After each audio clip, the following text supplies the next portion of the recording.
Hello everyone, आप सभी का इस नई वीडियो में स्वागत है। Welcome to this new video. जिस वीडियो में हम बात करेंगे DSSB PRT एग्जाम की जो पार्ट बी है उसकी प्रिपरेशन स्ट्रेटजी की। और जैसे कि हम सबको पता है कि जो PRT का एग्जाम है जो DSSB कंडक्ट करवाता है वो दो पार्ट्स में डिवाइडेड होता है, पार्ट ए और पार्ट बी। पार्ट ए की अगर हम बात करें तो बेसिकली इसमें होते हैं ये जनरल पार्ट होता है। इसमें 5 सब्जेक्ट्स होते हैं, मैथ्स, रीजनिंग, इंग्लिश और हिंदी जो लैंग्वेजेस होती हैं, और एक होता है हमारा जनरल नॉलेज का part. Okay, so 20 marks each, 100 number का पार्ट ए होता है। 100 नंबर का हमारा होता है part B, 100 marks for part B. Part B होता है सब्जेक्ट स्पेसिफिक। पीआरटी में सब्जेक्ट स्पेसिफिक का मतलब है पीडागोजी, साइकोलॉजी रिलेटेड क्वेश्चंस इसमें पूछे जाते हैं। ठीक है, सो इस वीडियो में हम बेसिकली बात करेंगे how to prepare for part B of DSSB PRT exam.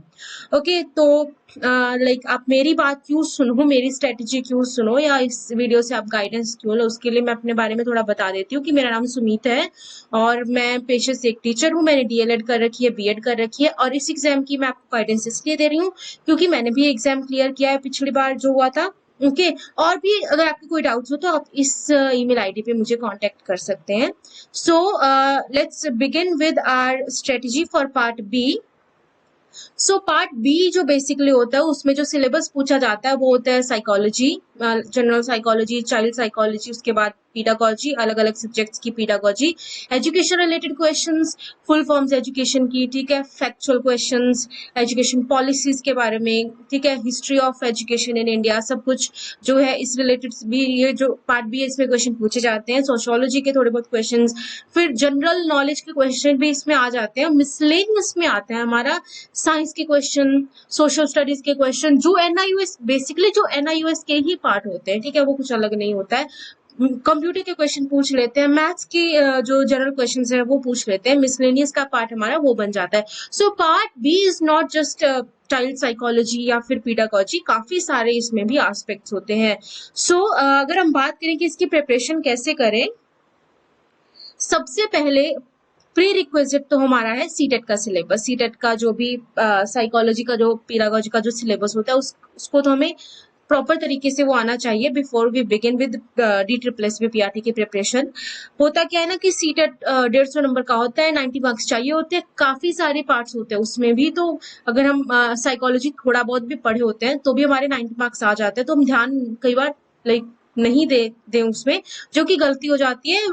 DSSB के एग्जाम में आपको वो सिलेबस तो पक्का ही आना चाहिए, वो प्री रिक्विजिट है, वो हमारा फाउंडेशन है, वो हमारा बेस है, उसके ऊपर हमें इसकी तैयारी करनी है पार्ट बी की। ठीक है, सो इसके अलावा जो हमारे फोकस रहता है वो रहता है NIOS की बुक्स। ठीक है, NIOS की बुक्स बेसिकली जब भी मैं मेंशन करती हूँ कि ठीक है NIOS की बुक्स पढ़ना है, तो क्वेश्चंस आते हैं कौन सा ब्लॉक इंपॉर्टेंट है। ठीक है, NIOS का कोई भी ब्लॉक अनइम्पॉर्टेंट नहीं है। ठीक है, क्योंकि टाइम आपके पास है, वैकेंसीज अभी तक आई नहीं है, आप NIOS के सारे बुक्स पढ़ो। ठीक है, शॉर्टकट क्यों ढूंढते हैं हम, शॉर्टकट नहीं ढूंढने हमें।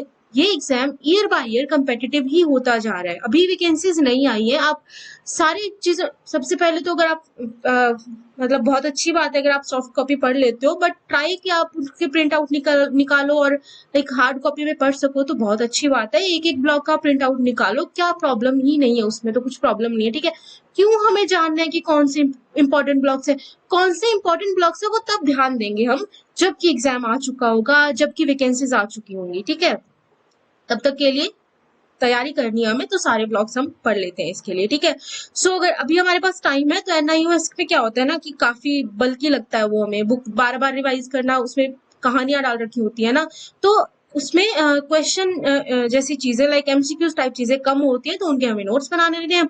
एग्जाम आएगा तो हमें ये पूछने की जरूरत ही नहीं पड़ेगी कौन सा ब्लॉक इंपॉर्टेंट है, हमारे नोट्स छोटे से हो जाएंगे, वही हमें प्रिपेयर करने होंगे, उन्हीं को हमें बार बार रिवाइज करना है जब एग्जाम आता है तो। ठीक है, क्योंकि अभी टाइम है तो आप NIOS के नोट्स बनाएं, आप तैयारी अभी से स्टार्ट करें, ये मतलब मेरा टिप रहेगा NIOS के लिए। उसके बाद जो मोस्ट इंपॉर्टेंट चीज रहती है वो है हमारे पास previous year papers. Previous year papers available होंगे हमारे पास काफी सारे ऐप्स पे, बट टेक्स्ट बुक पे अवेलेबल है। ठीक है, टू बी प्रिसाइज, उनको हमें अटेम्प्ट करना है। ठीक है, और उनको हमें इस तरीके से करना है जैसे उसमें क्वेश्चन क्विज टाइप ही आएगा, आपका जो क्वेश्चन गलत हुआ है उसकी एक्सप्लेनेशन जो होगी वो हमें नोट्स की फॉर्म में कॉपी कर लेनी है, ठीक है। और वो नोट्स मतलब जैसे आप क्वेश्चन पेपर्स करते जाएंगे, काफी सारे नोट्स आपके पास प्रिपेयर हो जाएंगे प्रीवियस ईयर के, उन्हीं को हमें बार बार रिवाइज करना है, क्योंकि उनमें ही हमारे जो आप इंपॉर्टेंट टॉपिक्स पूछते रहते हो ना, वो इंपॉर्टेंट टॉपिक्स आपके ये नोट्स होंगे, ठीक है। सो और इससे आपको ये भी पता चलेगा कि आपको कौन सा टॉपिक नहीं आता है, तो जो आपका क्वेश्चन गलत हुआ है, ठीक है, वो आपको जो मतलब टॉपिक है उसको तैयार करना है, उसके अलग से नोट्स बनाने हैं, ठीक है। तो आपके प्रीवियस ईयर के भी काफी सारे नोट्स हो जाएंगे, आपको किसी के नोट्स ढूंढने की जरूरत नहीं है, आप ये नोट्स दे दो, ये नोट्स दे दो, नहीं, आपको शॉर्टकट ढूंढना बंद करना पड़ेगा, तब आप इस एग्जाम में जो है मतलब ठीक है हो जाते हैं पास, पर आप थोड़ा कम स्ट्रेस में जाओगे अगर आप ये सब कर लेते हो, क्योंकि अभी यार टाइम है हमारे पास, है ना। तो क्यों नहीं बना लेते हम नोट्स, नोट्स बनाते हैं, हमारी मेमोरी ज्यादा बढ़ती है, उससे हमें याद रहता है कहाँ पे हमने कौन सी चीज लिखी थी, क्वेश्चन सॉल्व करने में काफी आसानी होती है अगर हम नोट्स बनाएं। So self notes are very important, खुद के नोट्स बनाइए। आप सीटेट के सिलेबस के नोट्स बना सकते हो तो बना लीजिए, एनआईयूएस और प्रीवियस ईयर के तो मेरी तरफ से तो लाइक आई विल से कि मस्ट है, आप नोट्स बनाओ यार, क्यों नहीं बना रहे हो। उसके बाद आपको क्यूरियस माइंड रखना है, जैसे कि मैंने आपको बताया कि प्रीवियस ईयर पेपर्स जो हैं आपके वो आपको बताएंगे कि आपको कौन सा टॉपिक नहीं आता है, तो उस टॉपिक को लेके आपको क्यूरियस होना है। क्यूरियस कैसे होंगे, आप गूगल करो उस चीज को, आप उसके 10 फैक्ट्स ढूंढो, उन 10 फैक्ट्स को नोट डाउन करो, आपका टॉपिक तैयार हो जाएगा। कुछ भी लाइक क्वेश्चन आता है आपके माइंड में कुछ और टॉपिक पढ़ते हुए कि हाँ कि इस चीज को ये कैसे हुआ होगा, इसकी थोड़ा हिस्ट्री जानने की कोशिश, तो क्यों नहीं हम गूगल कर लेते हैं, एक दो लाइन उसी जगह पे ऐड कर लेते हैं, ठीक है। तो वो ही रैंडम क्वेश्चंस कई बार हमारे एमसीक्यूज में पूछ लिए जाते हैं, तो थोड़ा क्यूरियस माइंड के साथ हमें तैयारी करनी होगी। उसके अलावा जो प्रिपरेशन है वो हमें एडवांस में स्टार्ट करनी है, do not wait for the vacancies, क्योंकि बहुत सारे लोग हैं जिन्होंने काफी बार एक दो बार एग्जाम दे रखा है, वो फुली प्रिपेयर्ड है, ठीक है, और वो बस एग्जाम की वेट ही कर रहे हैं। तो अगर हम अब तब स्टार्ट करेंगे जब वैकेंसी आएगी, तो हम ऑलरेडी काफी पीछे हो चुके होंगे, ठीक है। तो आपको जो तैयारी है अभी से स्टार्ट करनी चाहिए, जबकि अभी जो वैकेंसीज है नई आई हुई हैं, तो एडवांस में अपनी प्रिपरेशन स्टार्ट करें, यही मेरा जो आज का टिप है, ठीक है। सो पार्ट बी के लिए अगर आपको कोई और क्वेश्चंस है, तो जैसे कि मैंने पहले भी अपनी ईमेल आईडी दी है, इस ईमेल आईडी पे आप मुझे कांटेक्ट कर सकते हैं, कोई क्वेश्चन डाउट है वो पूछ सकते हैं। उसके अलावा मैं कमेंट डिस्क्रिप्शन में आपको एक टेलीग्राम चैनल का ग्रुप दे दूंगी, उस टेलीग्राम चैनल पर भी आप मुझसे डाउट्स पूछ सकते हैं, और फ्यूचर वीडियोस भी वहीं शेयर होंगी। So this is all for this video. Part B के लिए यही है कि भाई थोड़ा एडवांस में मेहनत शुरू करें, क्योंकि कंपेटिटिव होता जा रहा है, मुश्किल होता जा रहा है ईयर बाय, तो ठीक है ना, मतलब बहुत आसान है ये वो ऐसा है भी नहीं, ठीक है, मतलब ज्यादा नहीं डराना है, बट आपको थोड़ा तैयारी अभी से स्टार्ट करें, मैं यही आपको बार बार कहूंगी, थोड़ा लंबी तैयारी कर ले, क्यों रिस्क लेना कि आए देखा जाएगा ना, हमें तो 100% तैयार है ना जब भी आएगा, ठीक है। तो इस वीडियो में इतना ही, अगली वीडियो में हम पार्ट ए की बात करेंगे, and thank you so much for watching this video till the end, and bye bye.